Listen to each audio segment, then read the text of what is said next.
আর একটা জিনিস বুঝে আসতেছে না, আপনি বিরিয়ানি দিলে সমস্যাটা কোথায়? বিরিয়ানি কি মানুষ দেয় না মসজিদে? আপনি সেটা বিরিয়ানির হিসাব করলে তো হবে না, দ্রব্যমূল্যটার দিকে তো বিরিয়ানি জানতে কত লাগে আমাকে বলতে দেন। কাঁচামরিচের দাম, মশলাপাতির দাম, বাজারে যাই আপনি হিসাব করে দেখছেন বিরিয়ানি রানতে কত খরচ হয়।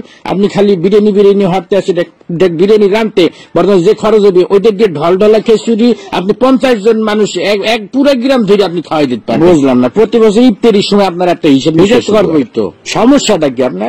আপনি খালি খাওয়ার হিসাবটাই বুঝলেন, আপনি দ্রব্যমূল্য হিসাবটা বুঝবেন না। আপনি কি মনে হচ্ছেন আমি কি বহুত টাকার মালিক হয়ে গেছি? হ্যাঁ, এখন যত কামাই তত খরচ।